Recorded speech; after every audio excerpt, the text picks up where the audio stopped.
परमेश्वर परमात्मा जगदीश्वर नंदनंदन यशोदानंदन श्री बालकृष्ण के चरणारविंद में साष्टांग प्रणिपात करते हुए ब्रज के अधिष्ठात्री देवी श्री राधा रानी सरकार के चरणारविंद में शत शत प्रणाम करते हुए साक्षात भगवान के अवतार संत महापुरुषों के चरणारविंद में साष्टांग प्रणाम करते हुए सभा में उपस्थित सभी गुरुजन वृंद तथा सभी भक्तजनों को सादर अभिनंदन करते हुए श्रीमद् भागवत के विषय में संत महापुरुषों की अनुज्ञा से कुछ कहने का प्रयास कर रहा हूं। इसमें यदि कोई भी त्रुटि विच्युति हो जाए तो दास को अपना समझ करके क्षमा करना। नारायण नारायण।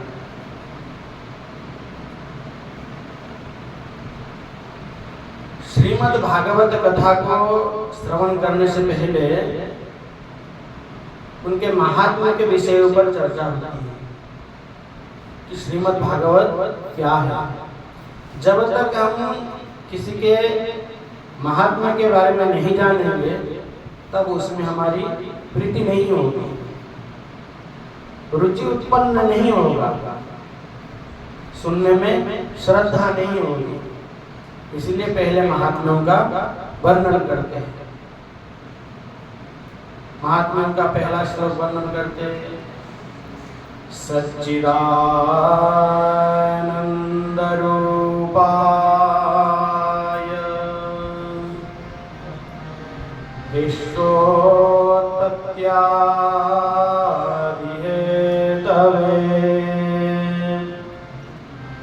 तापत्रय विनाशाय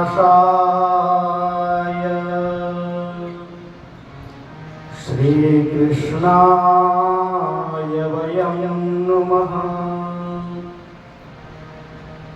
जब वेदव्यास जी महाराज श्रीमद् भागवत का प्रणयन किया तब उसमें लिखते हैं, उसमें वर्णन करते हैं कि तीनों मंगलाचरण का उच्चारण करते हैं। मंगलाचरण 3 प्रकार का होता है, तो तीनों श्लोक में मंगलाचरण का उच्चारण करते हैं। पर यहाँ पर महात्मा में एक ही श्लोक में तीनों मंगलाचरण को एक ही श्लोक में वर्णन करते हैं। मंगलाचरण 3 प्रकार का है। वस्तु निर्देशात्मक है, आशीर्वादात्मक है और नमस्कारात्मक है। तो इसमें तीनों का ही उच्चारण करते हैं। सच्चिदानंद रूपा, सत चित आनंद के जो स्वरूप है। सत भी भगवान है, इसलिए देवता लोग स्तुति करते हैं। सत्यव्रतम सत्यपरम त्रिसत्यम सत्यस्य योनिं निहितं च सत्ये सत्यस्य सत्यात्मृत सत्यनेत्रं सत्यात्मकं द्वां शरणं प्रपन्नाः। भगवान सत्य का ही स्वरूप है। जासु सत्यता ते जड़ माया भास सत्यैव मोह सहाय। उन्हीं के कारण ये जड़ भी हमको सत्यता के ही प्रतीत होता है। तो भगवान सत्य है और भगवान चित भी। समस्त ज्ञान भगवान से उत्पन्न होता है। 64 कला को भगवान ने 64 दिन में ही प्राप्त कर लिया। भगवान से उत्पन्न होता है, उन्हीं के ज्ञान से ही सब प्रकाश करता है। इसलिए भगवान ज्ञान का भी स्वरूप है। और कहते हैं आनंद, जो आनंद सिंधु सुख राशि सी करते त्रैलोक्य सुपास। एक कण मात्र के आनंद से पूरे संसार को आनंदित कर देते हैं। तो भगवान आनंद के ही स्वरूप है, सत्य के भी स्वरूप है, चित्त के भी स्वरूप है और आनंद के भी स्वरूप है। इसलिए हमको कहा गया सत चित आनंद। उसके बाद कहते हैं कि विश्वोत्पत्त्यादि हेतु, उत्पत्ति आदि के जो हेतु है वही भगवान श्री ब्रह्मा जी के रूप में सृष्टि करते और वही भगवान श्री विष्णु जी के रूप में पालन करते और वही भगवान शंकर भगवान के रूप में उनका संहार करते। उत्पत्ति स्थिति और प्रलय के जो हेतु है, जो कारण है। और कहते तापत्रय विनाशाय, तो त्रिताप है। त्रिताप अर्थात आध्यात्मिक, आदि भौतिक, आदि दैविक, ये त्रिताप है। ये त्रितापों को जो नाश कर देते हैं, ऐसे भगवान को हम प्रणाम करते हैं। वयम नमः। यहाँ पर कहते संत महापुरुष लोग कहते कि शिष्य प्रशिष्यादि, मतलब एक वचन का जो प्रयोग हुआ है वो शिष्य प्रशिष्यों के लिए यहाँ एक वचन का प्रयोग करना चाहिए, पर बहुवचन के वयम नमः, मतलब सब जीवों के। और श्री वेद व्यास के महाराज जी भगवान को प्रणाम करते हैं। और जो सर्वभूत हृदय स्वरूप श्री सुखदेव जी महाराज जी को प्रणाम करके अब कथा प्रारंभ करते हैं। नैमिषे सुतमासेन मभिवाद्य कथा महामदे कथामृतरसा स्वाद कुशलः शौनको ब्रवीत्। कथामृत के रस को आस्वादन करने में जो परम कुशल है, ऐसे श्री सौनक जी महाराज जी प्रश्न कर रहे श्री सूत जी महाराज से। सूत जी महाराज जी का अभिवादन करके आसन पर विराजमान करा करके उनका चरण वंदना करके अब उनको प्रश्न करते हैं। अज्ञान ध्वांत विध्वंस कोटि सूर्य समप्रभ। हे सूत जी महाराज, आपके जो ज्ञान है करोड़ सूर्यों के समान है। अज्ञान रूपी अंधकार को नष्ट करने में करोड़ सूर्यों के समान है। इसलिए आप हमें बताइए, भक्ति ज्ञान वैराग्य से विवेक कैसे बढ़ता है, और इस मोह माया से वैष्णव लोग कैसे अपना पिंड छुड़ाते हैं। प्रायतः जीव इस कलिकाल में जीव प्रायतः असुर स्वभाव को प्राप्त हो गए। उनके निवारण का क्या कारण है, क्या उपाय है? श्रेयसाम यद भवेत् श्रेयः पावनानां च पावनम्। कहते जो श्रेयों में अत्यंत श्रेय है और पवित्र करने वालों में भी जो परम पवित्र हो। ऐसी कथा हमको सुनाई जो शाश्वत नित्य निरंतर चिरंतन रहने वाले हो। ऐसी कथा हमको सुनाइए जो कृष्ण प्राप्ति करा। श्री शिव जी महाराज जी कहते भाई हम क्यों सुनाए, क्या कारण है? कहते नहीं, आप हमारे गुरु हैं, अगर गुरुदेव प्रसन्न हो जाए तो क्या नहीं होता है। चिंतामणिर्लोक सुखम सुरद्रुः स्वर्ग संपदम प्रयच्छति गुरुः प्रीतो वैकुंठम योगी दुर्लभम। यदि गुरुदेव भगवान प्रसन्न हो जाते हैं तो क्या नहीं करते। चिंतामणि के पास बैठ करके यदि आप जो भी चिंतन करोगे वो तुमको वही प्रदान करेगा, अर्थात लौकिक सुख प्राप्त होगा। और कल्प वृक्ष के नीचे बैठ करके जो भी कामना करोगे उससे क्या होगा? स्वर्गीय सुख प्राप्त होगा। पर गुरुदेव प्रसन्न हो जाए तो योगी दुर्लभ वैकुंठ धाम प्रदान कर देते हैं। योगियों के लिए जो दुर्लभ है ऐसे वैकुंठ धाम प्रदान करते हैं। अब आप हमारे गुरुदेव हैं, कृपा करके हमारे यह प्रश्नों का निवारण कीजिए। तो श्री सूत जी महाराज जी कहते हैं कि हे सौनक जी, अब सावधान होकर के सुनिए। काल प्याल मुख ग्रास त्रास निर्णा संहित, काल रूपी सर्प के मुख में ग्रसित जो जीव उनके त्रास के लिए, मतलब उनके रक्षा के लिए यह जो श्रीमद् भागवत शास्त्र कलो कीरेण भाषितम्, इस कलिकाल में, कलियुग में कीरेण भाषितम्, सुखेन भाषितम्, श्री सुखदेव जी महाराज जी ने जो कहा था वही मैं आपको सुना रहा हूं। आप ध्यान पूर्वक सुनो। एतस्माद् अपरं किंचन मनः शुद्धि न विद्यते, इससे बढ़कर के मन के शुद्धि के लिए और कोई उपाय नहीं है।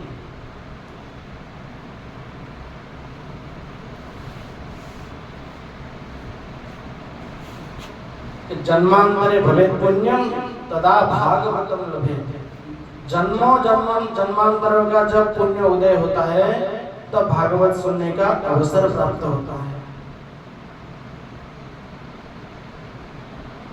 एक बार की बात है, जब परीक्षित महाराज जी को कथा सुनाने के लिए श्री सुखदेव जी महाराज जी सभा में उपस्थित रहे, तब उस समय देवता लोग अमृत कलश लेकर के उस सभा में पधारा और श्री सुखदेव जी महाराज जी के साथ इस अमृत कथा के साथ इस अमृत का विनिमय क्या उन्होंने कि आप अमृत कलश ले जाइए और हमें यह कथामृत दे दीजिए। तो इससे क्या होगा? यह राजा को जो श्राप मिला है कि 7 दिन के अंदर उनका मृत्यु होगा, तो ये अमृत यदि पान कर लेंगे तो अमर हो जाएंगे और कथामृत हमको मिल जाएगा। तो उनको देख करके श्री सुखदेव जी महाराज हंसने लगे। देखो, आप यदि ऐसे आकर के कथा में बैठते, कथा श्रवण करते तो कोई दिक्कत नहीं होता, आराम से आपको भी कथामृत का पान करने का अवसर तो प्राप्त होता। पर आपने यहाँ जो विनिमय किया तो इसके लिए आप उपयोगी नहीं है, आप अच्छे पात्र नहीं हो। आपने विनिमय किया किसके साथ, किसका तुलना किया? कहाँ तो कथामृत और कहाँ अमृत, कहाँ कांच और कहाँ मणि, मणि के साथ कांच का तुलना कर रहे हो। ऐसा उनको अभक्त मान करके उनको वहां से विदाई कर दिया।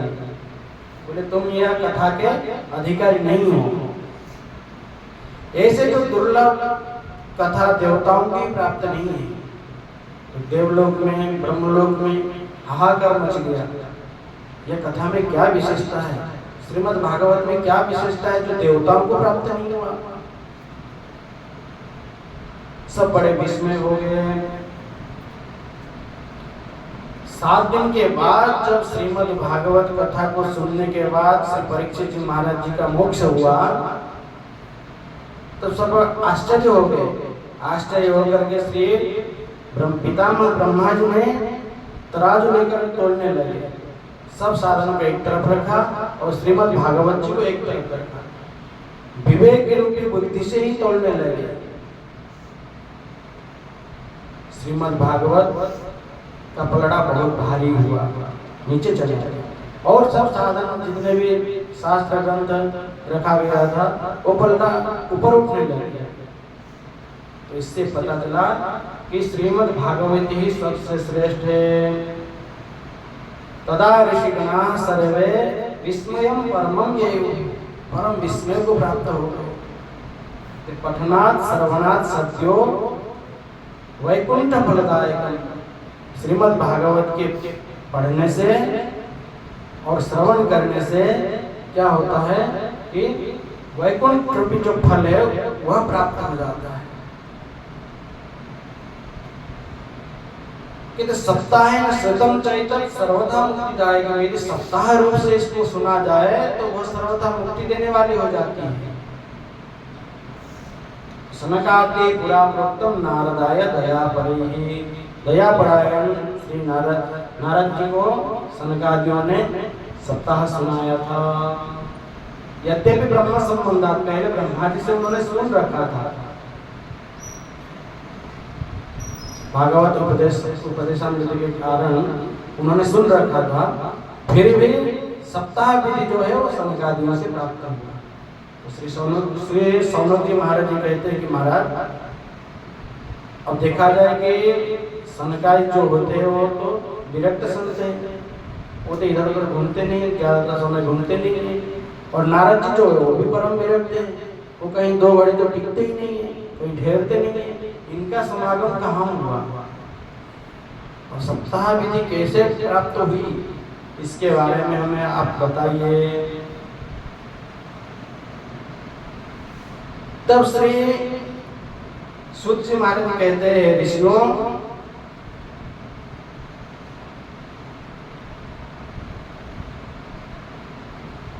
एकदा हि विशालायां चत्वारो ऋषयो मलाः सत्संगार्थं समायाता ददृशोस्तत्र नारदम्।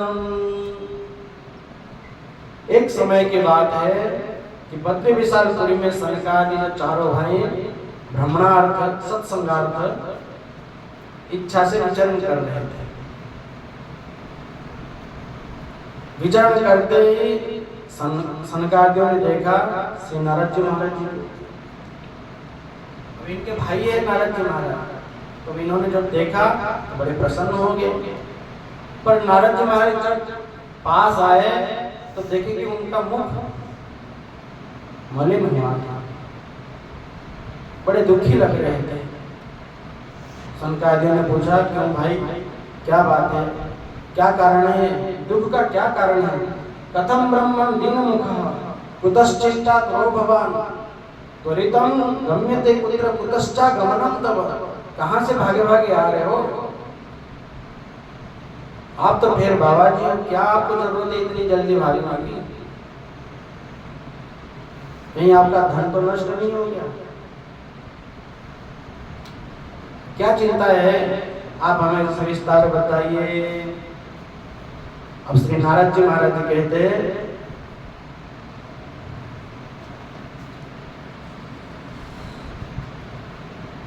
इस पृथ्वी लोक को सर्वश्रेष्ठ मान करके भ्रमण के लिए यहाँ पर आया था।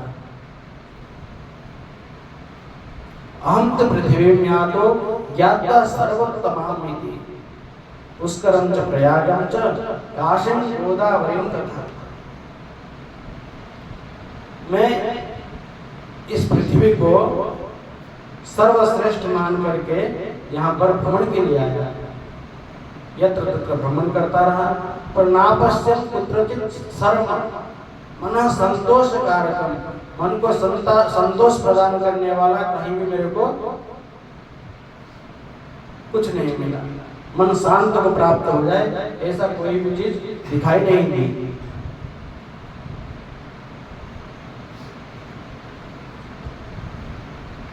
यत्र तत्र भ्रमण करता रहा। भ्रमण करते करते मन में आया कि चलो जहाँ पर भगवान मधुरमयी रास लीला रचाए हैं वहाँ पर यदि जाएंगे तो मन को अवश्य शांति प्राप्त होगी। तो यमुना तट पर आए। यमुना तट पर आने पर उनको एक बड़ा आश्चर्य घटना दिखाई दिया।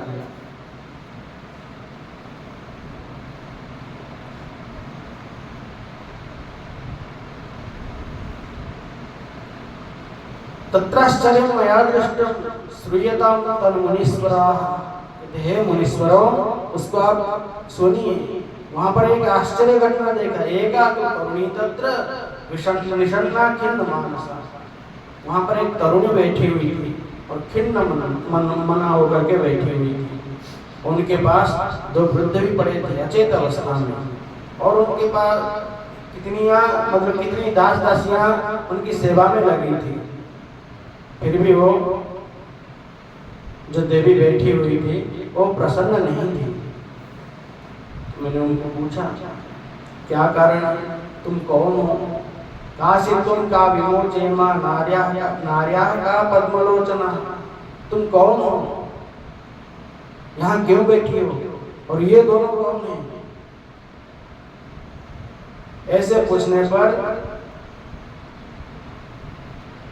वह जो देवी है वो बोल रही है, अहम भक्ति ऋतिख्याता किमो में तनयो मतो, मैं तो भक्ति महारानी हूँ, और ये जो मेरे पुत्र है, ये जो दोनों पुत्र मेरे हैं, ये ज्ञान वैराग्य है।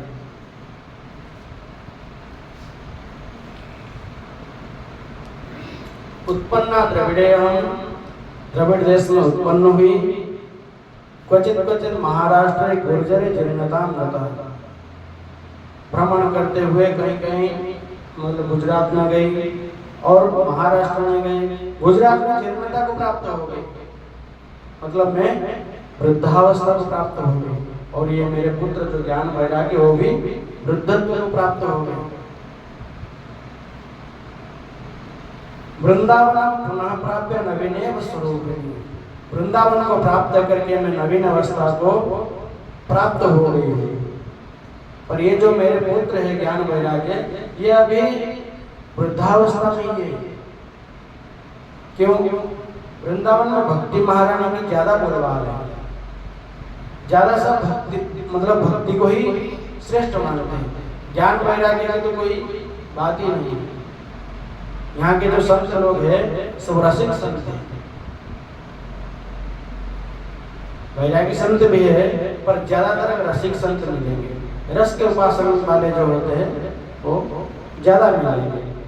पर अयोध्या जाओ सब त्यागी मिलेंगे, रामानंद संत चिमटा लेकर घूमते रहते, और भी ऋषिकेश इत्यादि जाओ सब बैरागी बाबा मिलेंगे वहाँ पर।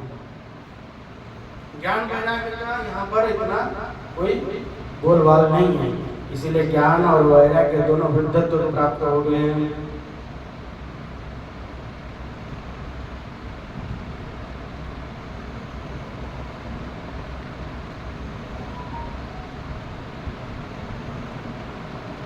अब नारद जी महाराज जी कहते हैं, उनके पास जाकर के मैंने देखा तो क्षण मात्र में तज गया था, क्षण मात्र में मेरे को समझ में आ गया कि इनके कारण क्या है, वृद्धावस्था में क्यों गए, इनको जगाने का क्या उपाय है। तो मैं वेद वेदांत का पाठ किया, गीता पाठ, बारंबार गीता पाठ किया, फिर भी ये जगे नहीं।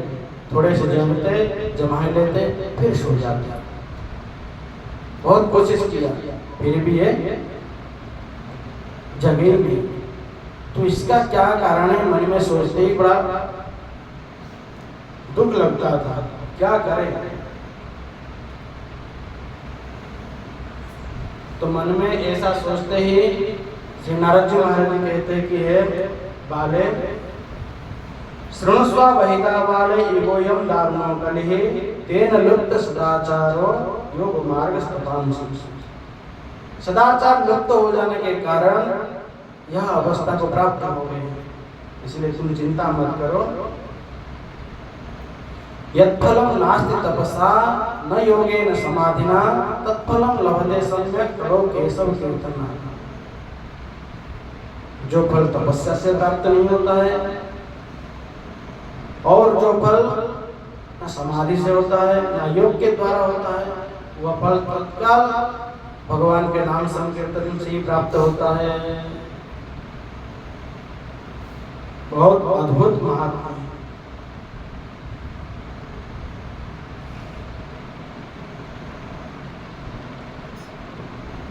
शंकराचार्य ने कहा कि देखो नारद जी,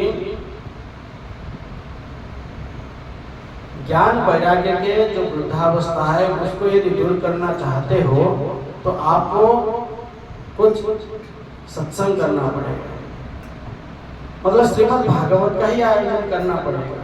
श्रीमद् भागवत से ही यह उपलब्धि हो सकती है। तो नारद जी महाराज जी ने कहा कि मैंने वेद वेदांत गीता पाठ ये सब करने के बाद नहीं हुआ तो वेद भागवत में क्या होगा? तो बोले नारद जी, यदि आप कोई आम का पेड़ है उसको फल को यदि खाओगे तब तो स्वाद मिलेगा, कि पेड़ को खाओगे तो स्वाद मिलेगा, उसके फल में ही रस है। ऐसे ही फल रूपी जो भागवत है, साधन साध्य 17 पुराण फल रूपी श्री भागवत, यह जो 17 पुराण है और जो भी अन्य ग्रंथ है वो सब साधन और साध्य है, पर फल तो श्रीमद् भागवत ही है। इसलिए फल का जब तक आस्वादन नहीं करेंगे तब तक कुछ नहीं होगा। श्री नारद जी महाराज ने कहा कि अच्छा तो कहाँ करें, कथा का आयोजन कहाँ किया जाए, कौन से स्थान कथा के लिए उत्तम स्थान है? सनकादि ने कहा कि माँ गंगा के पावन तट पर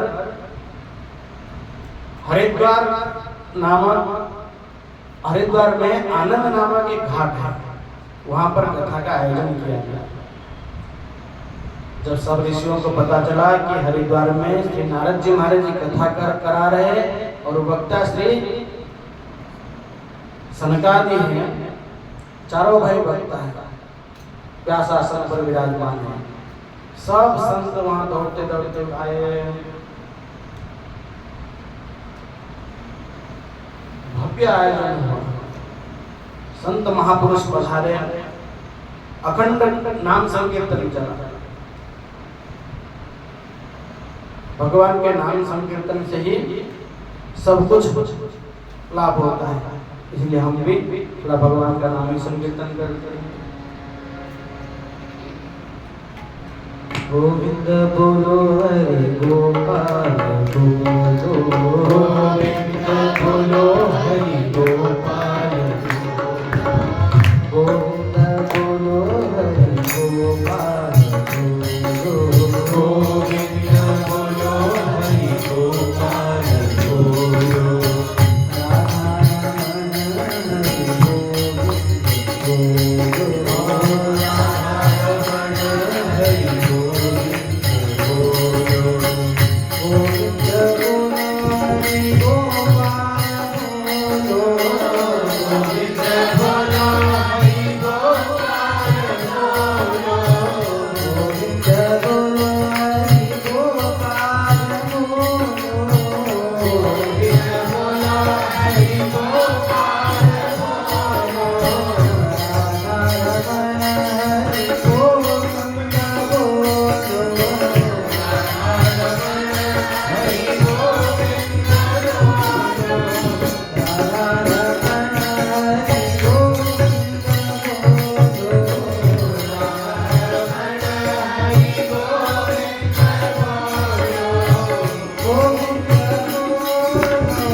कथा का आयोजन हुआ तो सभी संत महापुरुष वहां पर पधारे, नाम संकीर्तन कर रहे थे खूब आनंद पूर्वक। तो उसी के बीच में हठात भक्ति महारानी अपने ज्ञान वैराग्य को साथ लेकर प्रकट हो गई। भक्ति सुदो तरुणो गृहीत्वा प्रेमैकरूपा सहसा विरासे। श्री कृष्ण गोविंद हरे मुरारे नाथेति नामानि मुहुर्वदन्ति। भक्ति महारानी सहसा प्रकट हो गई और ताता थे आगे के नाचने लगी, कीर्तन करने लगी, झूम झूम कर कीर्तन करने लगी। कीर्तन जब समाप्त हुआ उसके बाद भक्ति महारानी पूछने लगी सनकादियों से, मैं कहाँ बैठूं, कहाँ विराजमान हूं, बताइए। अहम तिष्ठामि, कहाँ बैठे। तो सनकादियों ने कहा कि सभी वैष्णव जनों के हृदय में विराजमान हो जाइए, वही एक स्थान है आपका। तो भक्ति महारानी सभी श्रोता संत महापुरुषों के हृदय में विराजमान हो गई। सकल भुवन मध्य निर्धनास्ते धन्या निवसते हृदयेषां श्रीहरेर्भक्ति लोकम् हरिरपि निजलोकं सर्वथा तो विहाय प्रविशति हृदयेषां भक्तिसूत्रोपनद्धा। सकल भुवन मध्य निर्धनास्ते धन्या, वह सब निर्धन होने पर भी वास्तव में वही धनी है जिनके हृदय में भक्ति महारानी विराजमान होती है।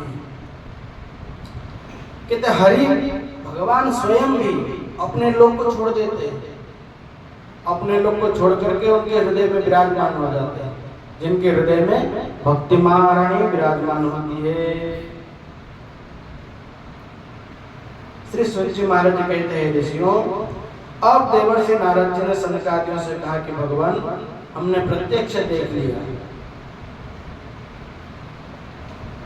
अभी तो हम शुरू ही नहीं किए, केवल आयोजन हुआ कीर्तन के तो भक्ति महारानी प्रकट हो गई। तो श्रीमद् भागवत से केवल भक्ति महारानी प्रकट होती है कि और भी कुछ होता है?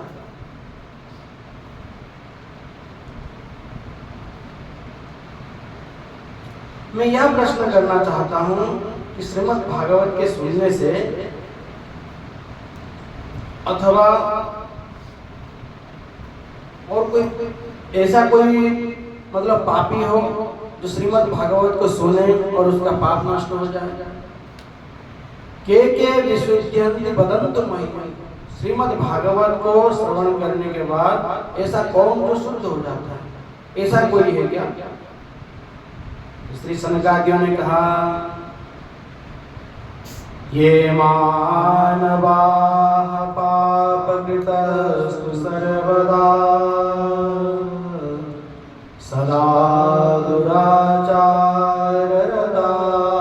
विमार्गगाः क्रोधोदाग्निदग्धाः कुटिलाश्च कामिनः सप्तायज्ञेन कलौ पुनन्ति ते। कहते ये मानवाः, जो मनुष्य सदा सर्वदा पाप करता है, एक दिन नहीं, 2 दिन नहीं, बीच बीच में कभी पाप कर ले, ऐसा नहीं, सदा सर्वदा पाप नहीं लगा रहता है। दुराचार करता है, भ्रष्टाचार करता है, अत्याचार करता है, कायेन वाचा मनसा पातकम, शरीर के द्वारा, मन के द्वारा, वाणी के द्वारा सदैव पाप करता रहता है। और कुमार्ग में चलता रहता है, वो भी तर जाता है। उसकी बात क्या कहे, मरने के बाद भी यदि श्रीमद् भागवत कथा उसको श्रवण करा जाए तो वह भी तर जाता है। बोले अच्छा ऐसी बात है। बोले कि नारद जी आपको एक घटना सुना रहा हूं। एक जो प्रेत है मरने के बाद प्रेत ही नहीं पड़ा था, श्रीमद् भागवत कथा सुनने के बाद भी उसका कल्याण हो गया। अत्रते कीर्तयिष्यामि भक्तियुक्तं कथानकम्। अब एक भक्तियुक्त कथा जो है मैं तुमको कहूंगा। तुंगभद्रा तटे पूर्वम, तुंगभद्रा नदी के किनारे एक बहुत सुंदर नगर था जिसका नाम था उत्तम नगर। उसमें एक सदाचारी ब्राह्मण रहते थे, सर्वगुण संपन्न वेदज्ञ ब्राह्मण थे, कर्मकांड में निपुण थे, जिनका नाम आत्मदेव थे। आत्मा में देवत्व को उन्होंने प्राप्त किया था, इसलिए उनका नाम आत्मदेव था। बड़े संतोषी ब्राह्मण थे। कोई कुछ कह दे कोई असुविधा नहीं, कोई कुछ दे दे तो भी कोई दिक्कत नहीं, कोई ले ले कोई दिक्कत नहीं, संतोषी थे। पर ये जितने बढ़िया थे, अच्छे थे, उतनी विपरीत उनकी पत्नी थी जिनका नाम धुंधली थी, जिनका नाम धुंधली है। पंडित जी यदि कर्मकांड करने के लिए यजमान के वहां जाए तो दिन भर तो लगता ही है, शाम को लौटे तो दिन भर पत्नी क्या करती, इससे झगड़ना लड़ना, पड़ोसियों के साथ मारपीट करना, ये सब चलता रहता था। अब शाम को जब पतिदेव लौटे घर में तो द्वार में ऐसे खड़ी हो जाती मानो यही पतिव्रता नारी है, आरती लेकर के खड़ी हो जाती, आवाहन करती उनकी। ऐसे पतिव्रता नारी देखने में नहीं मिलेगी। पर ब्राह्मण जी तो बहुत सरल थे, उनको पता ही नहीं रहता था, वो इस विषय में ध्यान नहीं देते थे।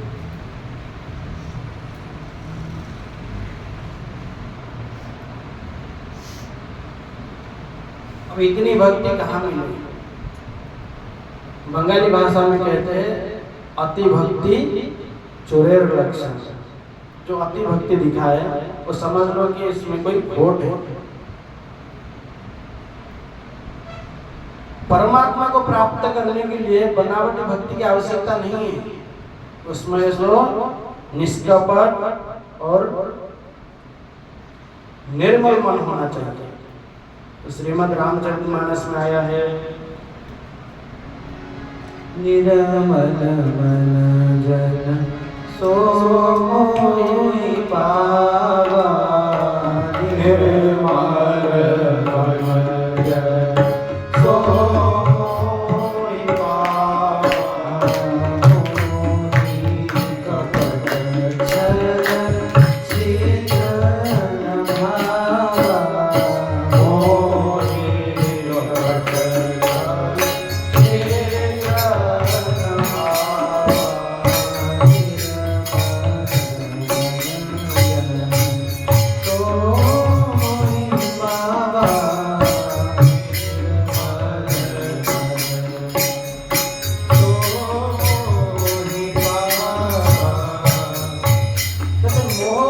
कपट छोड़ करके निर्मल मन से जो मेरा भजन करता है वही मुझे पाता है।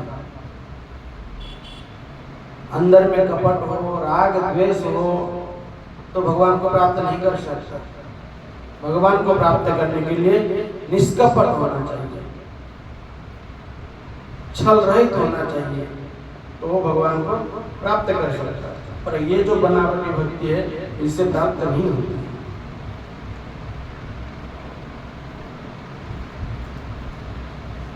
पर दोनों दंपति उनके मन में एक ही कष्ट था कि उनके पास कोई संतान नहीं थे। उनके घर में भी एक गाय थी, वो भी बंधिया था। पितृपुरुषों को एक तर्पण दे तो वो भी रोते थे, ग्रहण नहीं करते थे। बड़ा कष्ट था, क्या करे। जब गृहस्थ में रह करके यदि संतान न हो तो बड़ा दुख लगता है। असह्य दुख को सहन कर नहीं पाए। बेचारा पंडित जी बड़े भोले वाले थे, सरल थे, इसीलिए एक दिन विचार किया अब तो घर छोड़ करके वन में जाकर के प्राण त्याग कर ही देना चाहिए। वन में जा करके पेड़ के नीचे बैठ करके खूब रो रहे थे। जंगल में एकांत में बैठ करके रो रहे थे। उसी रास्ता में अचानक एक संत महापुरुष जा ही रहे थे, तो उनको दिखाई दिया पेड़ के नीचे बैठ करके कोई ब्राह्मण रो रहा है, कोई भक्त रो रहा है। तो उन्होंने सोचा कि चलो वहां जाकर के कुछ परामर्श दे दिया जाए और भक्ति में अग्रसर करा दिया जाए, भक्ति में कैसे बढ़े बता दिया जाए। तो वहां जाकर देखे तो ठीक उनका विपरीत ही हुआ। उन्होंने सोचा था कि कोई भक्त होगा, भगवान के लिए रो रहा होगा, और वहां जाके देखे तो पुत्र के लिए रो रहा है। और संत महापुरुषों को देखने के बाद वो और रोने लगा कि महाराज आप कृपा कीजिए, असह्य दुख वो सहन नहीं हो पा रहा है, यदि आप कृपा करें तो हमारे घर में पुत्र रत्न होगा। संत महापुरुष बहुत समझाए कि देखो घर में जो मोह है, पुत्र हो जाएगा तो ऐसा होगा, ये कर देंगे वो कर देंगे, यह कुछ नहीं है। देखो राजा सागर के कितने पुत्र थे? 60,000 पुत्र थे। उनका कल्याण हुआ क्या? कपिल देव जी के साथ से भस्म हो गए, 60,000 भस्म हो गए। उनको तारने के लिए कितनी तपस्या करनी पड़ी बताओ। भगीरथ महाराज जी तपस्या करने के बाद कहीं गंगा जी को प्रकट किया और उनका कल्याण हुआ। बताओ। और तो और अंग के पुत्र जो बेन है, उनका तो नाम तो सुना ही होगा। वो भी बड़ा पापी था, नास्तिक ही था।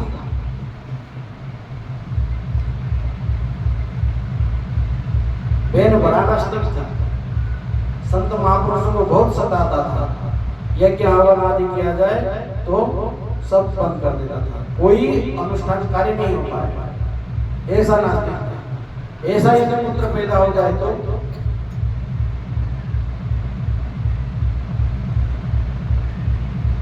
अच्छा पुत्र होना भी दुर्लभ है, बड़ा असुविधा होता है।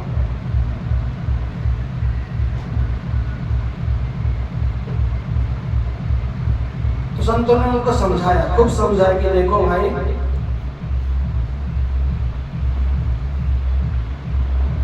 गृहस्थ में रह करके यदि भगवान के भजन करोगे तो तुमको फायदा होगा, तुम्हारा कल्याण होगा। ये पुत्र प्राप्ति से क्या होगा? उन्होंने कहा कि देखो महाराज, ज्ञान तो हमें भी बहुत आता है, हम भी बड़े पंडित हैं, हमारे भी ज्ञान की कोई कमी नहीं है। अब आप हमें ज्यादा ज्ञान मत दीजिए, पुत्र प्राप्ति का उपाय बताइए, मैं क्या करूं? तो उन्होंने कहा कि देखो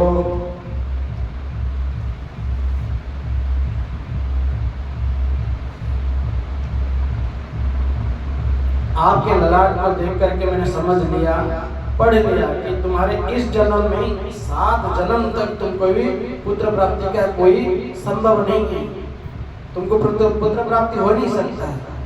उन्होंने कहा कि महाराज, एक जन्म का दुख झेल नहीं पा रहा था और आपने 7 जन्म का दुख मेरे को दे दिया, अब तो निश्चय में ही मर जाऊंगा। उनको बहुत समझाने पर कहा कि देखो, गृहस्थ सरसों लोग पुत्र पौत्र समन्वित है।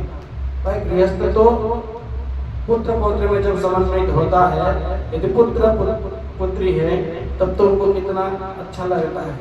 और आप तो ठेर बाबा जी हो, सन्यासी हो, सन्यासी शुष्क है बच्चों,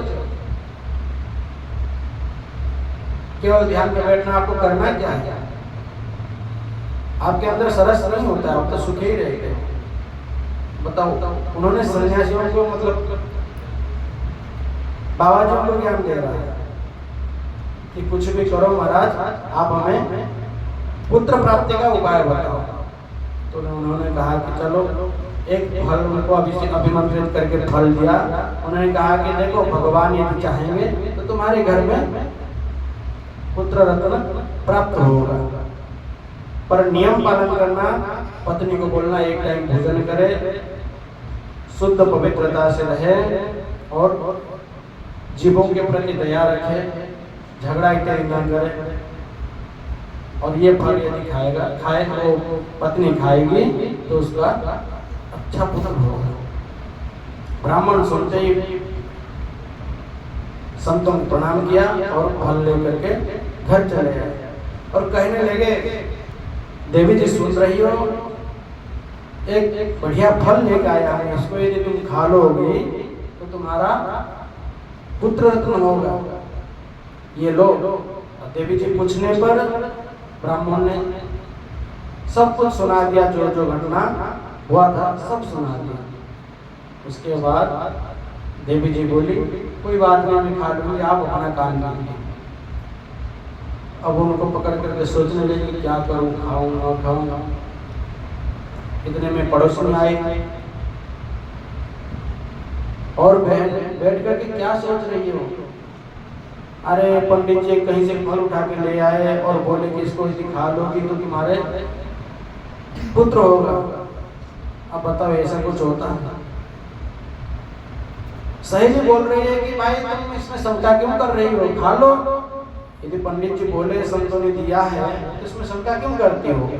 खा लो, पुत्र तो होगा, अच्छा ही होगा, यदि नहीं होगा तो नहीं होगा, कोई बात नहीं, पर खा तो लो। उन्होंने कहा नहीं, यदि खा लूंगी तो बताओ, मैंने ऐसा सुन रखा था कि श्री सुखदेव जी महाराज अपने माँ के पेट में 12 साल तक रहे।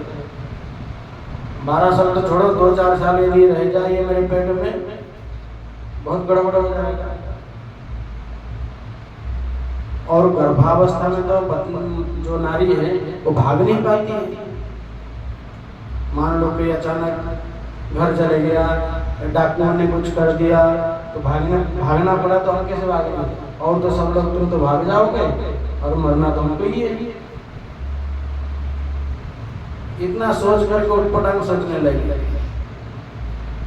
और जो पड़ोसी में आए थे वो कहने लगे कि तुमको जो इच्छा करना करो, मैं तो जा रही हूँ।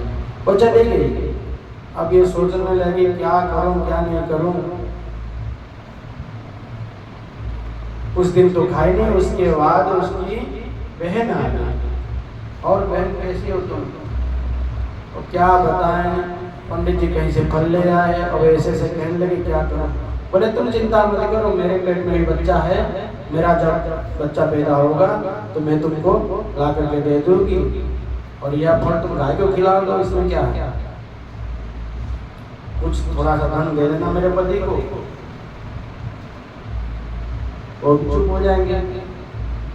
बोले फिर उसका पालन पोषण बोल देना, पंडित जी को बोल देना कि मेरे बहन के वहाँ संतान हुआ था और मर गया, अब मैं वृद्धावस्था को प्राप्त हो गई हूँ, तो मेरे स्तन में अब दूध नहीं है, आप उन्हीं को बुला लो, थोड़ा पैसा भी दे देना, तो हम हमारे कार्य सफल कर देंगे, कोई दिक्कत नहीं है। अब ये दो दिल्ली को बहुत अच्छा लगा, और यहाँ सही बात है, यही करना चाहिए। फल तो गाय को खिला दी और खुद छोट छोट कपड़ा लगा के ऐसे पंडित जी को बोला कि अच्छा मेरे को बहुत बढ़िया महसूस हो रहा है, बहुत फल मिल रहा है मुझे। समय आया, उसकी बहन की बेटा हुआ और वो ले आकर के वहाँ धुंधली को दे दी, और धुंधली जाके पंडित जी को बोला, पंडित जी को बोली कि देखो पंडित जी मेरा बेटा हुआ है। पंडित जी तो बड़े भोले वाले थे, वो भी प्रसन्न हो गए, मेरा बेटा हुआ, आनंद लेने लगे। ठीक 3 महीना के बाद वो गाय को जो फल खिला दी थी, वो गाय का भी एक सुंदर सा बच्चा हुआ। मनुष्य बच्चा हुआ और कान उनका गाय का था, इसीलिए उनका नामकरण किया गया गोकर्ण। आत्मदेव तो उनके नाम गोकर्ण रखा। और धुंधुली बोली देखो 9 महीना 10 दिन तक मैं पेट में धारण करके रखा इनको, और नाम देते समय आप दोगे, ऐसा नहीं है, मैं ही नामकरण करूंगी। पंडित जी बोले ठीक है कोई बात नहीं, आप ही कर लो। तो बोली कि मेरे नाम धुंधुली है और मेरे बेटे का नाम क्या होगा, धुंधुकारी। धुम धुम करोती थी धुंधुकारी, जो तो हर समय धुम धुम करता रहे, धुम मचा। समय पा करके गोकर्ण तो बड़े ज्ञानी हुए और धुंधुकारी महाखल निकला। कई बालक को कुएं में गिरा देता, कभी थप्पड़ मार देता, कभी किसको परेशानी करता, बड़ा उपद्रव करता था। अब कौन पंडित जी का लड़का धीरे धीरे बड़ा होता गया, कुकर्म में लिप्त हो गया। बेशक कर्म किया कि पंडित जी बड़े असह्य हो गए, तुम क्या करें, जाऊं तो कहाँ जाऊं। गतिष्ठामि गच्छामि वो में दुखम व्यपोहे, कहाँ जाऊं, क्या करूं, मेरा दुख का कारण किसको बताऊं। अब बताओ, जब पहले दुख था, पुत्र नहीं था, दुख हो रहा था, मरने के लिए गए थे, अब पुत्र हुआ तो ऐसा पुत्र क्यों हुआ। अब कह रहे हैं कहा जाऊं, दुख में किसको बताओ। इसलिए भगवान को पुकारना चाहिए। यदि संतान हो तो कम से कम अच्छा ही होना चाहिए। अब आजकल क्या मोबाइल के समय में सब मोबाइल देख करके हर समय मोबाइल में लगे रहते, टीवी में लगे रहते। इसलिए जब कहते गर्भावस्था में शिशु हो, गर्भ में हो, तो उस समय कम से कम संतों के अनुसार सत्संग करना चाहिए, भागवत गीता इत्यादि अध्ययन करना चाहिए, नाम संकीर्तन करना चाहिए, नाम जप करना चाहिए, भगवत भक्ति में लगा रहना चाहिए। तब जब पुत्र उत्पन्न होगा वह बड़ा सदाचार होगा, भक्त पुत्र उत्पन्न होगा। ऐसा करने से क्या होता है, उसका हृदय पवित्र होता है, वह जाकर के पवित्र हृदय में ही सब कुछ धारण करता है। और आजकल क्या है, सब उल्टा चल रहा है। वही ये सब आज धुंधुकारी बनना चाहते हैं, कोई गोकर्ण बनना नहीं चाहता है। सब परेशान, आजकल देखोगे तो माँ पिता माता जी को सब परेशान करते हैं। वृद्धावस्था में आते ही कहते पहले घर से निकलो, आप लोग रहोगे तो हमारी परेशानी है, आप लोग पहले आप लोग निकलो, कहीं वृद्धा आश्रम में उनको छोड़ के आ जाएगा।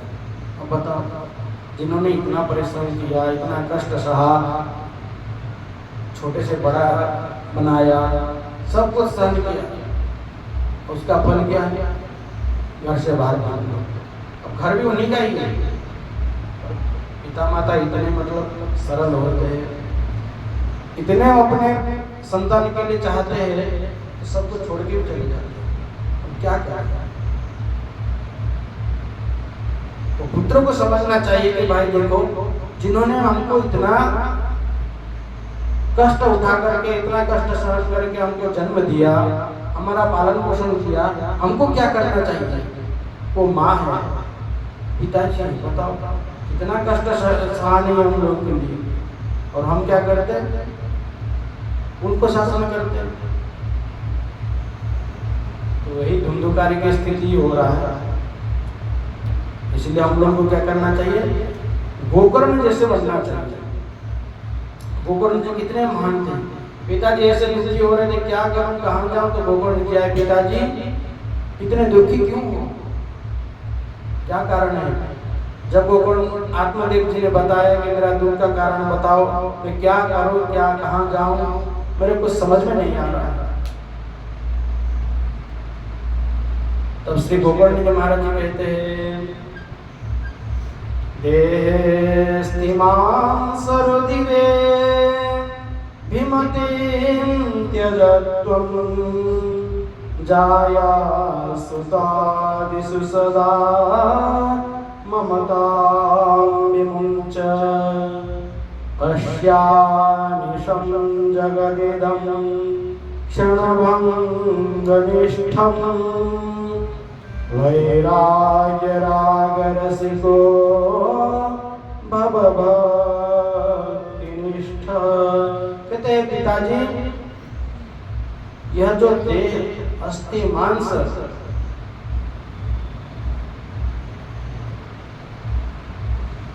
देह अस्थि मांस से जो बना हुआ है, जो शरीर है, ये शरीर के प्रति क्या होता है? मैंपन होता है। यह मैं हूं।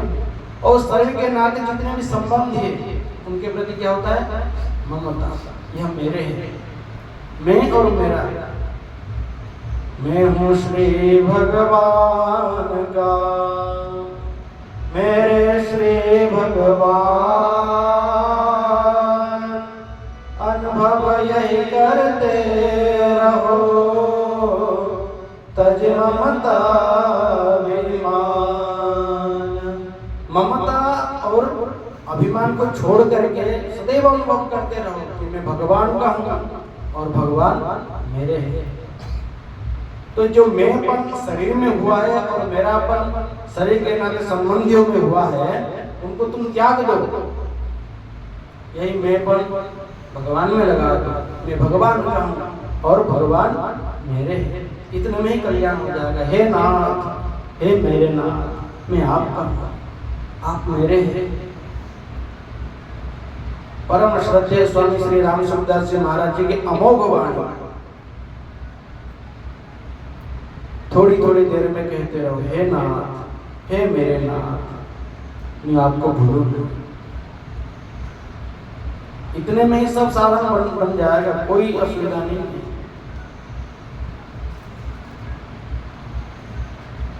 इसलिए आप पश्चानिशम जगदिदम क्षणभंग निष्ठम, इस जगत को क्षणभंग समझ करके रात दिन क्या करो? भगवान का ही भजन करते रहो। वैराग्य राग रस को भवभक्त निष्ठ, वैराग्य के राग के रसिक उपासना को रसिक उपासना करो और वह भक्ति में प्रवेश कर लो। उसके बाद कहते हैं धर्मं भजस्व सततं त्यज लोकधर्मान् सेवस्व साधुपुरुषान् जहि कामतृष्णान् अन्यांश्च हस्तचरण अन्यस्य दोषगुणचिन्तनमासमुक्त्वा सेवा कथारसमहो नितरां विवक्त्वम्। धर्मं भजस्व सततं, नित्य निरंतर क्या करना चाहिए? अपना स्वधर्म का पालन करना चाहिए, धर्मों का ही भजन करना चाहिए। और त्यज लोक धर्मान, लोक धर्मों का आश्रय को छोड़ देना चाहिए।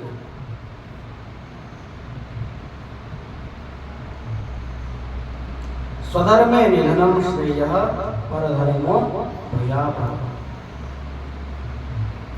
स्वधर्म जितना निकृष्ट होने पर भी वह अपना धर्म है। निकृष्ट तो नहीं है, पर हमको लगता है कि इससे हमको कुछ प्राप्त नहीं होगा।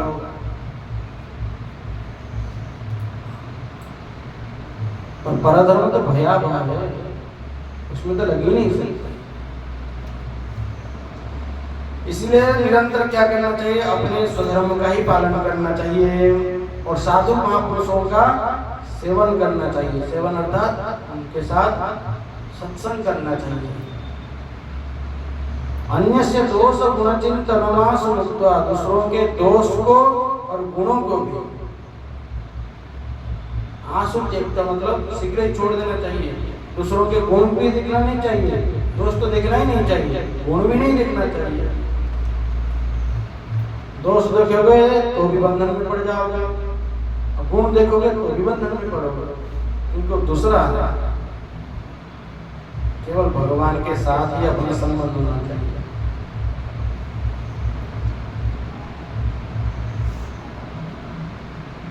नाता एक राम की, दूजे नाता छोड़ दे। एक केवल रिश्ता जो करना है, अपनापन करना है केवल भगवान के प्रति, दूसरे के प्रति नहीं। उससे क्या होगा? सेवा कथा रसमोह नितराम पिबत्वम, नित्य निरंतर उन्हें उसी का ही पान करना चाहिए, कथा रस को ही पान करना चाहिए। ऐसा करके फिर उन्होंने वन में जा करके श्रीमद् भागवत के 10वें स्कंद का पाठ करके उनका तो भगवत धाम को प्राप्त करेंगे। और घर में बिचारी धुंधली बची, गोकर्ण चले गए तीर्थ के लिए। अब धुंधुकारी सताया माँ को कि जितने धन हैं मेरे को दो, नहीं तो तुम्हारी खेर नहीं, अब तुमको छोड़ने वाला नहीं, सारे धन मुझे दे दो। उनको जब बहुत सताया तो बेचारी रात को कुआं में गिर गिर करके अपना प्राण त्याग दी। पर उनका क्या हुआ यह वर्णन नहीं आया है। आत्मादेव जी का तो कल्याण हो गया, वन में जाकर के भगवान का भजन किए, 10वें स्कंद का पाठ करके वो भगवान में लीन हो गए। पर धुंधली का कहीं ऐसा वर्णन नहीं आया कि क्या हुआ। धुंधुकारी अब स्वतंत्र हो गया, कोई नहीं है, ना पिताजी है ना माताजी है, कोई नहीं है, भाई भी नहीं है, इतने बड़े जो ज्ञानी है धर्मात्मा थे वो भी नहीं है, अब अकेला रहा। दुर्गुण दुराचार में पहले तो प्रवृत्त था ही। अब क्या करा, वो 5 गणिकाओं को ला करके अपने घर में रखा। गणिका अर्थात वेश्याओं को ला करके अपने घर में रखा। उनको उनके पालन पोषण में रात दिन लग जाता था, कहीं से चोरी करके लाना, कुछ करना, उनके लिए सब धन संपत्ति इकट्ठा करता था। तो ये 5 वेश्या ने सोचा कि देखो क्या क्या क्या क्या, अब ये रोज चुरा करके लेके आता है, एक ना एक दिन तो राजा के पकड़ में आ ही जाएगा। जब ये पकड़ में आएगा तो हम लोग भी पकड़ में आ जाएंगे, मरना तो निश्चित ही होगा। इससे अच्छा होगा कि इसको ही पहले मार दिया जाए और सब धन को आपस में बांट लें। कोई पूछे तो बता देंगे कि हमारे पतिदेव विदेश गए, हमारे लिए और धन इकट्ठा करेंगे, ऐसे ही बता देंगे। तो उन्होंने ऐसा किया, रात को रस्सी लगा करके उनको मारना चाहता धुंधुकारी को, पर इतना पापी था कि वो रस्सी से मरा नहीं। तो क्या जलती हुई जो अंगीठी है, अंगार है, उसके मुंह में ठूस ठूस करके उसको मार दिया। मार करके वहीं जमीन में गाड़ करके वहीं बिल्कुल उसका काम तमाम कर दिया। ये जो गणिका होती है वो किसकी नहीं होती है, इनके ऊपर कभी विश्वास नहीं करना चाहिए। सुधामय बचो यासाम कामिनाम रसवरधनम हृदयम क्षुरधारावम प्रियः को नाम चेष्टितम।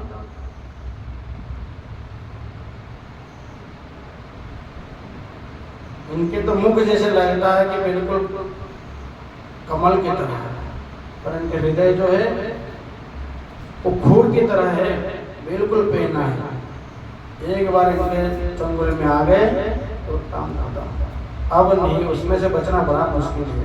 उदाहरण तो सब लोगों को पता ही है, जो इसमें एक बार फंस गया फिर निकलना बड़ा कठिन होता है। कोई संत महापुरुषों के शरण में जो आ जाए वही बच सकता है।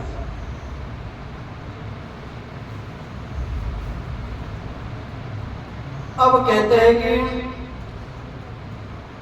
धुंधुकारी मरने के बाद महापापी तो था ही, तो प्रेत गति को प्राप्त हुआ। और उधर जब तीर्थ यात्रा में श्री गोकर्ण जी महाराज जी को पता चला तो गोकर्ण जी ने गया में उनके लिए पिंडदान कर दिया, श्राद्ध तर्पण जो करना था भाई के लिए कर दिया। फिर तीर्थ घूमते घूमते उसी गांव में आए जहां पर ये पहले थे। उनको पता चला कि ऐसे हो गया। फिर उस रात को उस घर में रुके। घर में रुकने के बाद रात को बहुत उनके लिए उनके ऊपर ऐसे मतलब रात को दिखाई दिया जैसे कि दरवाजा खुल जाता था, बड़े बड़े भयानक रूप दिखाई देता था, कभी रोना, कभी चिल्लाना, कभी हंसना, ऐसे होता था। तो उन्होंने जल को अभिमंत्रित करके जब छिड़काया, तब उन्होंने कहा कि अहम भ्राता तुदीयोऽस्मि धुंधुकारी इति नामतः, मैं तुम्हारा भाई हूँ, धुंधुकारी हूँ। अच्छा, जब मैं तुम्हारे लिए पिंड में गया में पिंडदान कर दिया, फिर भी तुम्हारा मुक्ति क्यों नहीं हुआ, क्या कारण है? उन्होंने कहा कि एक नहीं, यदि 100 श्राद्ध करोगे, पिंडदान करोगे तो भी मुक्ति नहीं होगा। बोले ऐसा क्यों? अब ये जो है गोकर्ण जी, इनके गोत्र क्या है, धुंधुकारी का गोत्र क्या है, कुछ पता? जब गोत्री मालूम नहीं है, किस कुल का है वो भी मालूम नहीं है, और उनके लिए पिंडदान करोगे तो कैसा उसका कल्याण होगा? कुछ ही नहीं होगा। जो संकल्प हम करते हैं, नाम गोत्र सब उच्चारण करके करते हैं ना, तो वो तो अपने बहन की लड़का थी, कोई जो लड़का था बहन की, तो पता नहीं उनका क्या है, गोत्र कुछ पता नहीं है, इसलिए उनका होगा कि एक नहीं, यदि 100 गया में पिंडदान करोगे तो भी मेरा कल्याण नहीं होगा। उन्होंने कहा कि तो फिर क्या करें? बोले कुछ अन्य उपाय करो। बोले अच्छा ठीक है। फिर सुबह हुआ, सब संतों को बुला गया, ज्योतिषों, बड़े बड़े ज्योतिष विद्वानों को बुला गया, भाई क्या किया जाए, वेद में प्राप्त हुआ है, क्या किया जाए? तो सबने बताया कि भाई ये तो असाध्य है, तो क्या किया जाए? जब सब ऐसे संदेह में पड़ गए, तब सूर्य भगवान को प्रणाम करके, सूर्यार्घ्य दे करके उनसे जब याचना किए, तो सूर्य भगवान ने कहा कि भाई आप श्रीमद् भागवत की कथा करो। अब गोकर्ण जी महाराज जी ने भागवत कथा की। तो ये धुंधुकारी वायु प्रधान शरीर होने के कारण एक 7 गांठ के बांस था, तो उसमें विराजमान हो गया। पहले दिन की कथा हुई, पहले गांठ, दूसरे दिन की कथा हुई, दूसरी गांठ, तीसरे दिन की तीसरी गांठ, ऐसे 7 दिन की कथा हुई, तो 7 गांठ चटक गया। उसके बाद दिव्य स्वरूप में प्रकट हो गए। उनके लिए ऊपर से विमान आया, पार्षद लेके आए थे, भगवान के पार्षद विमान लेके आए, और धुंधुकारी उसमें विराजमान हुआ और भाई को प्रणाम करने लगा। प्रणाम करके जाने लगा, तब श्री गोकर्ण जी महाराज जी पार्षदों से कहते हैं कि भाई देखो, ये तो गजब की बात है, कथा तो सबने सुनी पर कल्याण केवल एक का हुआ। तो उन्होंने कहा देखो, धुंधुकारी के जैसा कथा सुनने के बाद कोई मनन नहीं किया।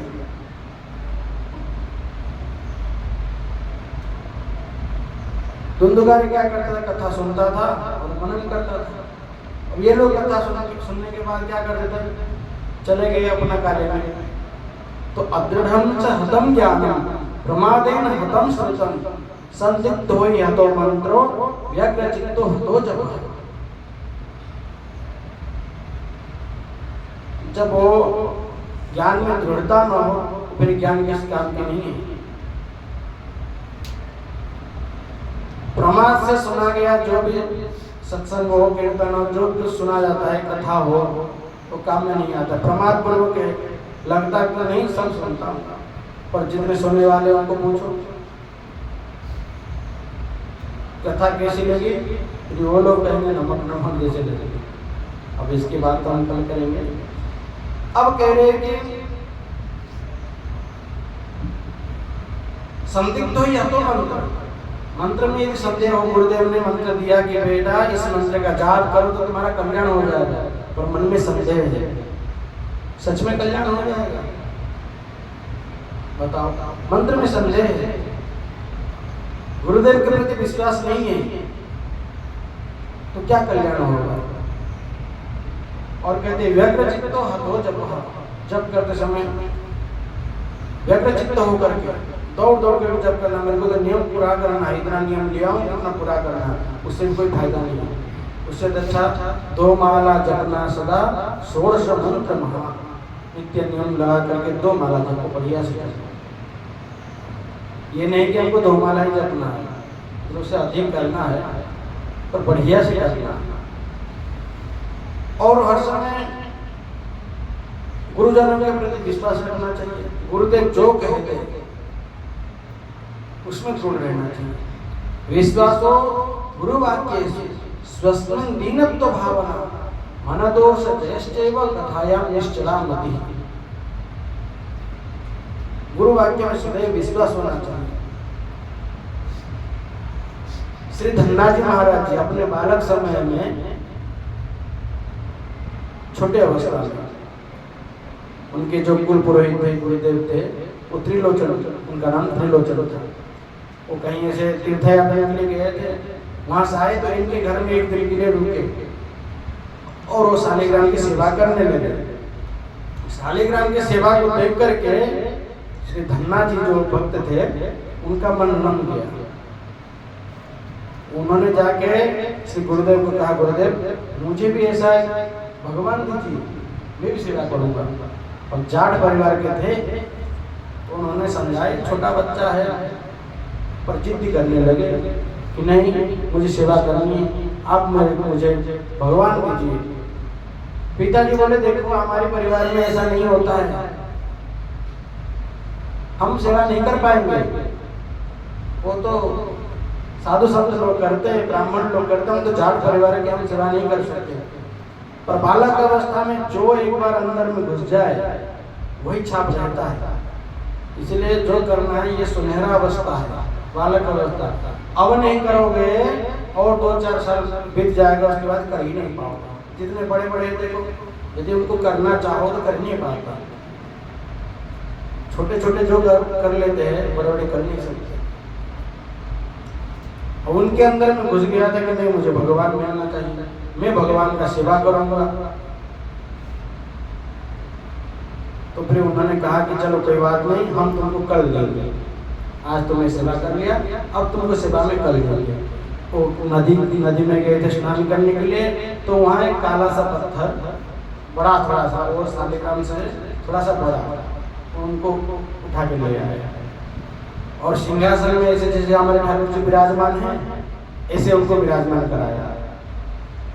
और जो अपने शालिग्राम जी हैं उनको जैसे सिंहासन के नीचे विराजमान कराया, कपड़ा बिछा दिया, उनका कोई श्रृंगार नहीं किया, ऐसे विराजमान करके तिलक लगा दिया बस। पर ऊपर में जो ठाकुर जी को मतलब जो पत्थर को उठा के लाया था, उनको बढ़िया से घी लगा के पूरा चिकना करके उनको श्रृंगार करके सिंहासन के ऊपर विराजमान कराया। और टोपा इत्यादि पहना के तिलक विलक लगा के सब बढ़िया से श्रृंगार कराया। और धन्ना जी को बुलाया कि भाई तुमको भगवान चाहिए ना? हाँ मुझे भगवान चाहिए। बोले आओ, अब देखो ये भगवान दो है हमारे पास, एक राजा भगवान है और एक सिपाही भगवान है, तुमको क्या चाहिए? बोले राजा क्या होता है, सिपाही क्या होता है, ये तो मेरे को पता नहीं, मैं किसे बताऊंगा। बोले देखो राजा जो होता है वो सबसे बड़ा होता है, सिपाही जो होता है उनके अंडर में रहता है, वो जो कहते हैं वही करना पड़ता है। अब तुमको बताओ राजा चाहिए सिपाही चाहिए? बोले मेरे को राजा चाहिए। यदि बच्चों को 1000 का नोट दिखाओ, एक खिलौना दिखाओ, तो इसी 1000 के रुपये में 1000 रुपये में कितना खिलौना आ सकता है? पर ये नहीं चाहेगा, नहीं मुझे खिलौना चाहिए, 1000 रुपये नहीं चाहिए। ऐसे उन्होंने कहा कि मेरे को राजा भगवान चाहिए, सिपाही भगवान नहीं चाहिए। दूसरे का जो हुक्म मानते रहे तो उनको ले क्या करेंगे, हमको राजा भगवान चाहिए। तो उन्होंने वो जो पत्थर को श्रृंगार किया था वही दे दिया। और धन्ना के भक्त, जो धन्ना भक्त है, उनके मन में इतना विश्वास था, उनकी सेवा करते करते वो बड़ा भक्त बन गया। एक बार की बात है, माता जी गया चढ़ाने के लिए गए थे और ठाकुर जी को लेके जाते थे साथ में। माता जी रोटी और सब्जी बना के दे दी कि बेटा खा लेना। तो ये भोग लगाए बिना तो खाएंगे नहीं। अब उनको जब भोग लगाने के लिए बुलाया, ठाकुर जी आए नहीं। ठाकुर जी तो भोग भाव से ग्रहण करते हैं, अब उनको क्या पता, वो तो छोटे ही है, भाव से ग्रहण करेंगे क्या, सचमुच आगे पाएंगे क्या पता। तो ठाकुर जी आए नहीं, एक दिन गया, 2 दिन गया, 3 दिन गया, 4 दिन तक ठाकुर जी कुछ नहीं पाए, ये भी भूखा है, छोटा सा बालक ये भूखा रहे। 4था दिन इन्होंने किया कि देखो यदि आप नहीं आओगे तो आज तो मेरा प्राण चला ही जाएगा।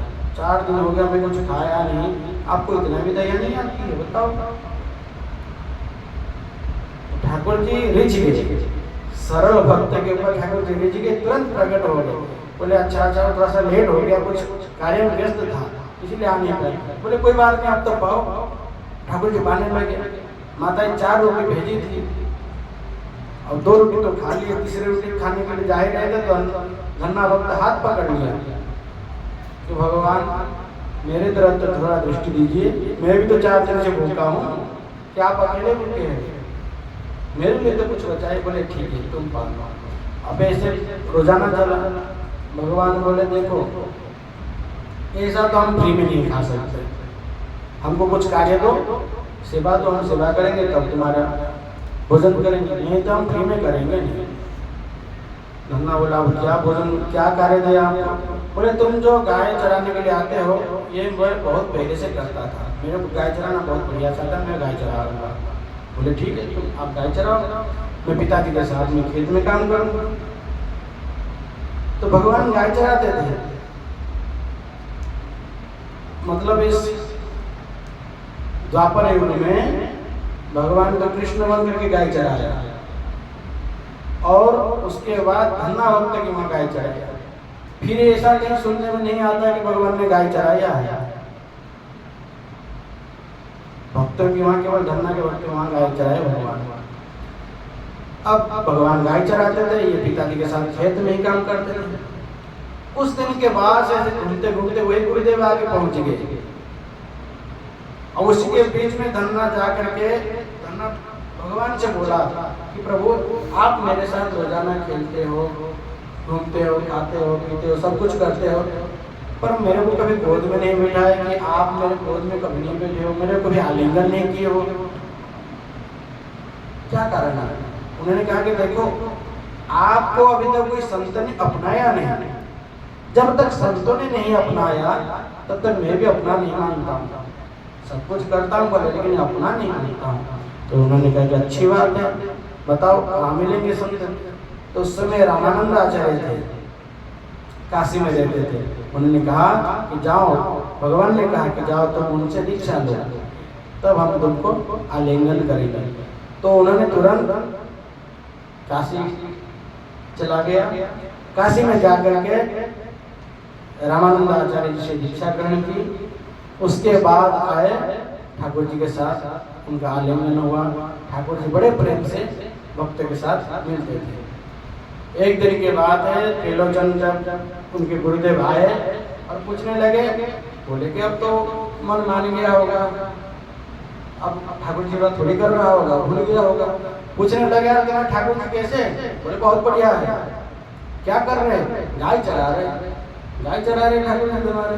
उन्होंने तो पत्थर दे के गया था, तो ठाकुर जी गाय चरा रहे, झूठ मूठ बोल रहा होगा। बोले नहीं नहीं हम झूठ नहीं बोल रहे, देखो अब तो हम दीक्षा ले लिए, हम चेला बन गए, पक्का चेला हो गए, दीक्षा ग्रहण कर ली। अच्छे बोले हमें भी दर्शन करा दो तुम्हारे ठाकुर जी का। हम बोले चलो। जंगल में लेके गए, गाय चरा रहे थे ठाकुर जी। अब धन्ना जी को तो दर्शन हो रहा है पर उनके गुरुदेव को दर्शन नहीं हो रहा। गुरुदेव कह रहे कहाँ ठाकुर जी, कहाँ है तुम्हारे? बोले गाय तो चरा रहे हैं। बोले मुझे तो दर्शन नहीं हो रहा है। बोले मेरे को तो हो रहा है। फिर ठाकुर जी को पूछे क्या कारण है, आप तो मेरे को दर्शन देते हो पर ये मेरे गुरुदेव है, इनको क्यों नहीं दर्शन देते हो? तो ठाकुर जी ने कहा कि देखो ये जो तुम्हारे गुरुदेव है इनके अंदर बहुत कुछ है, भगवान में भक्ति तो है ही पर संसार में दृष्टि है, पर तुम्हारे अंदर जो है सरल भाव है, केवल मेरे प्रति तुम्हारा भाव जो है वो तुम्हारे गुरुदेव का इतना नहीं है। बोले अब गुरुदेव को दर्शन तो दिए बिना तो हम तो नहीं माने, और दर्शन देना चाहिए। बोले तुम गुरुदेव को बोलो तुमको पकड़ के रखे, तुम्हारा स्पर्श से तो मेरा दर्शन हो जाएगा। गुरुदेव उनको स्पर्श किए तो ठाकुर जी का दर्शन हुआ। तो विश्वास हो गुरु वाक्य से, गुरु वाक्य में कितना विश्वास है, दृढ़ विश्वास है। हम लोग सोचते हैं कि हमारा ये होगा नहीं होगा, बताओ हम पढ़ पाएंगे नहीं पढ़ पाएंगे। अरे विश्वास तो रखो, सब हो जाएगा। गुरुदेव कृपा करने से क्या नहीं होता है। योगियों के लिए जो अत्यंत दुर्लभ है, इसे वैकुंठ धाम में प्राप्त हो जाता है। इसलिए विश्वास करना चाहिए गुरु के वाक्य में, पुनः श्री गोकर्ण जी महाराज जी ने कथा की। अब के बार श्रोताओं को सावधान कर दिया कि देखो बढ़िया सी कथा सुनना, मनन करना, तुम्हारे लिए भी विमान आएगा। जब सब लोगों ने स्वयं देखा था कि गोकर्ण जी के लिए विमान आया है, तो मन में फिर भगवत प्राप्ति की उत्कंठा बढ़ने लगी। सब बढ़िया से सुनने लगे, कथा सुने, उसके बाद दिव्य विमान आया, सबके लिए विमान आया। तो एक साथ में सबका कल्याण हो गया। बोले श्री गोकर्ण जी महाराज की जय। अब गोकर्ण जी महाराज की कथा सुना करके सबका कल्याण कर दिए। उसके बाद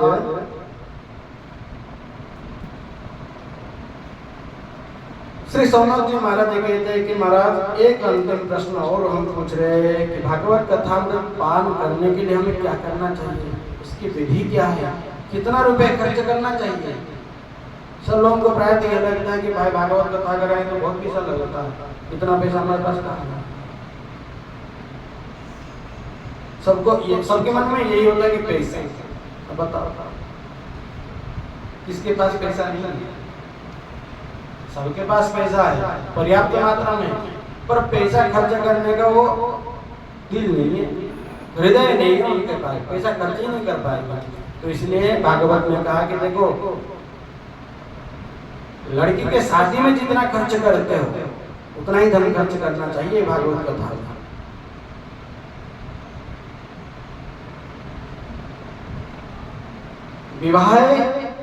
विवाह यादृशम वित्तम तादृशम परिकल्प है।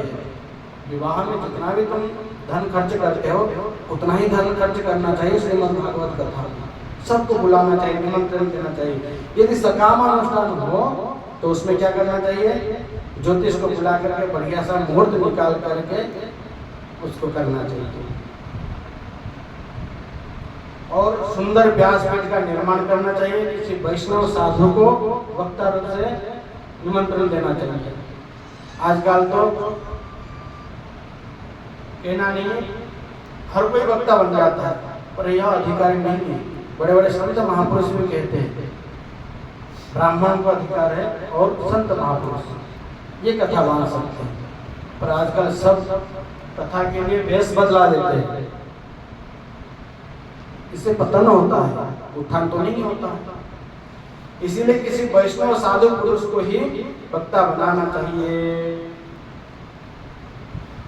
और कथा में बाधा विघ्न न हो, इसीलिए ब्राह्मणों के द्वारा द्वादश अक्षर मंत्रों का जाप कराना चाहिए और जैसा शरीर में अनुकूल हो ऐसे ही व्रत रखना चाहिए। यदि एक समय भोजन करने से हो तो एक समय भोजन करना चाहिए, जैसे अनुकूल हो। ऐसा नहीं है कि खूब खा लो और कथा में आके सो जाओ, इससे कोई फायदा नहीं है। और व्रत रख लो, एक दिन 2 दिन हो गया, तीसरे दिन में जानी नहीं है, कथा सुनने के लिए आईने पर क्या हो गया भाई, बीमार पड़ गया, अब तो हॉस्पिटल में ही भर्ती है, अब क्या कथा सुनेंगे। ऐसे नहीं, अनुकूल हो। शरीर माध्यम खलु धर्म साधन, ये शरीर तो पहले साधन का मूल है, शरीर है तो हम साधन कर सकते हैं, इसीलिए इसको ध्यान देना चाहिए।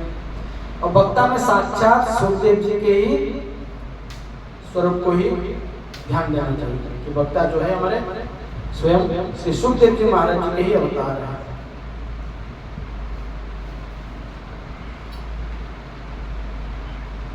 और तो और कहते हैं कि कथा के समापन में श्रोता समुदाय वक्ता के साथ मिलकर के श्रोता समुदाय क्या करे, भगवान का खूब नाम संकीर्तन करे। यदि ऐसा सकाम अनुष्ठान हो तो उसमें क्या करना चाहिए, अंतिम में हवन इत्यादि करना चाहिए। निष्काम हो तो कोई बात नहीं, गीता पाठ कर लो, गोपाल सहस्रनाम का पाठ कर लो, तो इससे कथा संपूर्ण होती है। कथा के अंतिम दिन समापन के दिवस पर खूब नाम संकीर्तन करना चाहिए। नाम संकीर्तन से ही सब कुछ प्राप्त होता है। जब नाम संकीर्तन की बात हुई तो नारद जी महाराज ने क्या किया, अपना बीणा संभालना, सब अपने अपने वाद्य यंत्रों को संभालना। प्रह्लादस्तालधारे तरल गतितया चोद्धवः कांस्यधारे वीणाधारे सुरर्षिः स्वरकुशलतया रागकर्ता अर्जुनो भूत् इन्द्रोपादिन् मृदङ्गं जय जय सुकराः कीर्तने ते कुमाराः यत्राग्रे भाववक्ता सरसरचनया व्यासपुत्रो बभूव। अब कौन क्या बजाने लगे वो बता रहे हैं। प्रह्लाद तालधारी तरल गतितया, चपल गति होने के कारण वो झांझ पकड़ने लगे करता। और उद्धव कांस्यधारी, उद्धव भी मजीरा बजाने लगे। और वीणाधारी सुरर्षि श्री नारद जी महाराज जी वीणा लेकर के अपना तान छीनने लगे। और स्वर में कुशल होने के कारण राग करता अर्जुन भूत, अर्जुन जी राग आलापने लगे। और इंद्रवादिन मृदंगम, पखावज मृदंग जो बजाने लगे वो इंद्र बजाने लगे। और जय जय सुकर, बीच बीच में जय जय घोष करने लगे श्री सनकादि मुनि। श्री और कीर्तन एक कुमारा कीर्तन करने लगे, जय जय घोष गान करके कीर्तन करने लगे। यत्राग्रे भाववक्ता सरस रचनया, सभी श्लोकों का भाव में आकर के उनके सरस विधि से वो उसके भाव को व्यक्त करते हुए श्री सुखदेव जी महाराज जी भाव वंदना करने लगे। ऐसे करते वहां पर इस भाव को दशा को देखकर भगवान स्वयं प्रकट हो गए। बोलिए भक्तवत्सल भगवान के। भगवान वहां प्रकट होकर के कीर्तन करने लगे, खूब कीर्तन हुआ।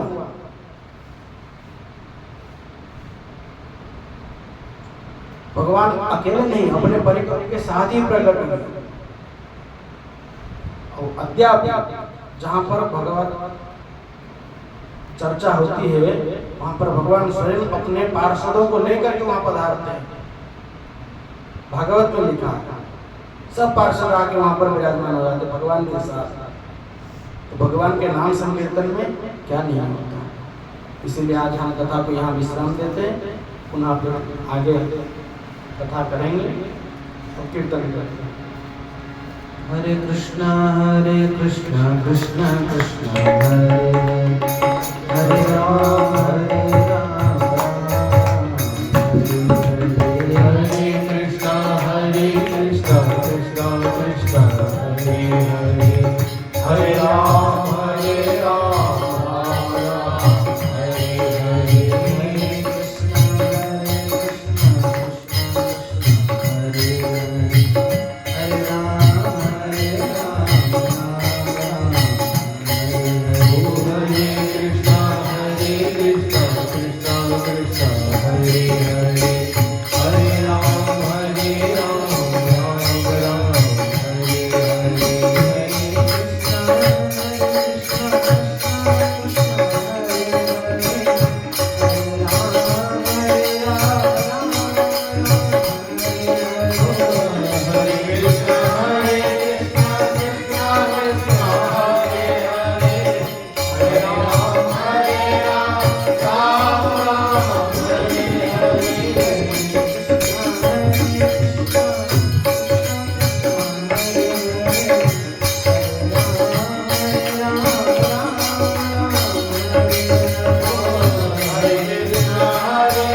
पूर्वे साध्या सन्ति